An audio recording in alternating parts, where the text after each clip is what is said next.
What's going on, everybody? Jeff here. Welcome back to the channel. It's finally Friday. It's been a fun week intraday playing some of these moves, but overall a very frustrating one. This here is the stock market. So this week we had our second quarter falling into economic decline, which a few years ago would signal a recession. Now it no longer does. You have the Federal Reserve that raised the interest rates another 75 basis points, and Jerome Powell coming out maintaining his solid path to fight inflation, shedding off some of the other hearsay from the Fed presidents that want to wait on raising interest rates in September. And he said he's going to continue to smack the interest rate hikes as long as he needs to in order to combat inflation. Yet you have investor sentiment just completely getting ripped apart on the bear side, market moving to the upside on low volume, and investors actually calling Jerome Powell's bluff, saying that, listen, interest rates are going to get as high as about 3.5%, even though inflation's at 9, going to get about as high as 3.5%. And then he's going to start lowering them. He's going to start lowering them, and he's going to actually start lowering them by early to mid of next year. I'm going to cover everything you need to know and also talk about investor sentiment. It's very important. I talked about it inside, with the group today, and I know I've mentioned it before. When there's just too much of one side being crowded, market makers tend to rip to the other side. It's how the stock market works. So we're going to cover everything, look at a bigger picture as well, guys. Let's get right into it. First off, let's take a look at just the week ahead of us. One of the biggest weeks. I feel like I've been saying this, for probably 50% of the weeks this pretty much entire year of just, it's another big week as there's more CPI numbers, FOMC. Now you've got GDP, all right, a PCE number, which is another inflation indicator, still rising high, 40-year high. I have a little excerpt I have highlighted here. The economy is slowing in response to rising inflation, higher interest rates, and the end of the government pandemic relief. If it slows enough, wanting demand should reverse the increase in prices and help bring down inflation. Basically, if we can force the demand to decrease, inflation will go down. The supply and demand, it's very natural. Yet the Fed's new strategy of aggressively raising interest rates also threatens to plunge the economy into the second recession in 3 years, potentially throwing the U.S. into another period of stagflation. So 3 years ago, the two quarters of economic decline was a recession. Now it's not. You got to go through these changes. They just seem to happen so quickly here. Right? It's a little bit of sarcasm there, but here we have the entire market ripping to the upside. Half the reason for this, guys, I'm going to tell you, is completely because of investor sentiment. Okay. I've mentioned this before. It seemed very ironic, and we'll go out to the weekly chart here. Very ironic that when everybody was right up here at that 460 level, back at the end of March, saying this is just a little dip, we're going to go back to all-time highs. Everybody was a bull. And here we are. Boom. What do we get? 7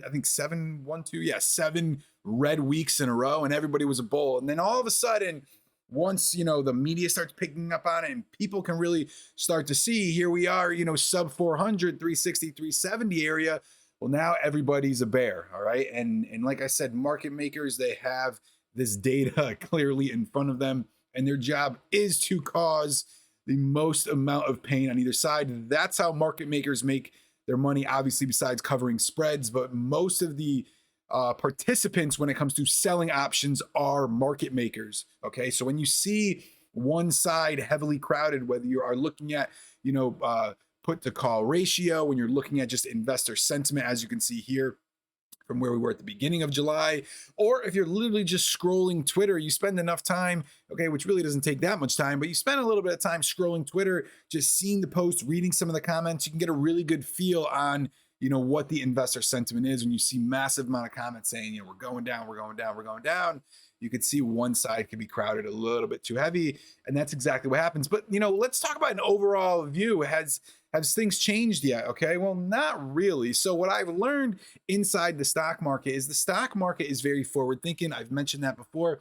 More importantly, it doesn't tend to recover, okay, when things start to get better. Okay, the stock market will start to recover when things just stop getting worse. And we actually started to see that with earnings. All right. And we watched a few companies report earnings. Okay. You looked at, Netflix, you looked at Tesla. Okay. Even, Amazon. Okay. And Apple as well, where it's, Apple had a 21% quarter over quarter decline and still moved, to the upside, where Apple's, sitting at right now, let's see, on the day up, 3.6% of a mega cap like Apple is. That's a pretty good size move. Okay. And like I said, it's not that they had blow out of the water earnings. It's just, wait a minute, you know what? Things weren't that bad. So the market can be very forward thinking, and the market will start to recover when things just stop getting worse. Here's where you have to, ask yourself the question: if you are trying to play some of these longer moves, if you're, just trading the intraday, that's phenomenal. Let the charts, completely, dictate what your position is going to be. But if you're trying to, get a sense on where things are going, have things stopped getting worse. You got to think, we got our second quarter of economic decline. The housing market has shown decrease. Mortgage applications are down a substantial amount, yet houses are still going, for good values. We've talked about this before, how a lot of individuals are still rate locked at some lower interest rates. There are still cash buyers. You have a lot of homes coming on the market of just fresh new builds, all right, that are being, complete. Do you feel like that's going to change at all? Is it going to pull back at all? Have we seen the worst of the worst? All right, you look at the price of oil. You look at inflation, which really hasn't shown any signs of cooling down, although seeing gas is down a little bit. I would expect inflation to come down a little bit, but we already saw that before, where inflation did come down a little bit. We got that, 8.5, the 8.1, then we ripped up to 8.6. Now here we are at 9.1. Could that potentially happen again? That's where you have to ask yourselves the overall question, okay? Now, lastly, when we talk about the market being forward thinking, you have two really opposite, things occurring right now. Investors are on one side of the pendulum, and you have, the Fed on the other side. So this is the probabilities. This is what's priced into the market. So right now, going into the end of December, you have a majority of the market being priced in anywhere between this 325 and 350. So that's another 100 basis points by this December. The end of the year, 3.5% interest rates, I would say, where, the median lies. Okay. But when you go all the way out to July of next year, well, where does the average lie? Where is a bulk of, the number right now? About 60% lies anywhere between that 3% and 3.25%. So you have 3.5% majority being priced in by December. Drag that out another 7 months, and we're sitting at 3 to 3.25% interest rates. So the market is literally calling Jerome Powell's bluff. Part of the reason for that is twofold, in my opinion. Okay, is one that, there's only so much we could raise the interest rates, because don't forget, the more that we raise, that target Fed fund rate, right, we have massive amount of debt that we're paying interest on. So there's that, and also just the fact that the quantitative tightening is really never really worked out. It tends to hurt the economy just too much, and they're really basing that. Listen, you're going to send the economy into a deeper recession, and you're going to, end up having to cut rates in order to save the economy. Now, I do believe eventually, the Fed will need to cut interest rates once the Federal Reserve got their hands this deep into the bond market and the stock market. Okay, that's why the saying says, "Don't fight the Fed."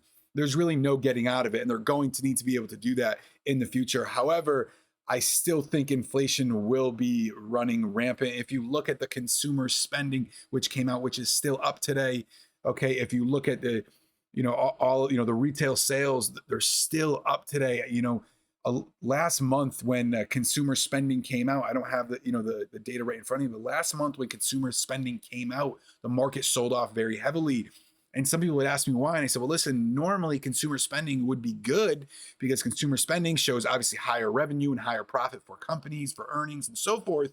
But it also shows that, listen, how can inflation slow down when you still have this massive amount of consumer spending? And that's exactly what we saw happen today. So, things are really in a very, wishy-washy kind of situation right now. You have one side, okay, that's leaning towards, listen, we haven't seen the worst, and we have the other side that is starting to price this in. But all in all, I still think this is just a, bear market, rally. When you look at this chart, you can clearly see, this is the weekly chart on the SPY. You can clearly see we're still in a downtrend.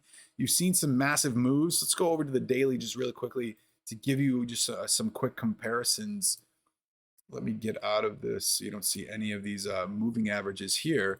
But when you look at some of the rallies that we've had, okay, you look at where we were at March 14th. Remember, this was a quite a large one. We got all the way up at 11%. All right, we got a few 7, 9%ers here. From where we are at the low of, let's say, the middle of the month to where we're currently at sitting right now, we're at about that 11.5% by the time we close today. So it's really within the same amount of range that we have seen since the decline, since we hit that 480 at just the start of the year. So, you always want to follow the trend until, some of the macros change. Just know this is kind of where it stands. So guys, that's it for this video. See you in the next one.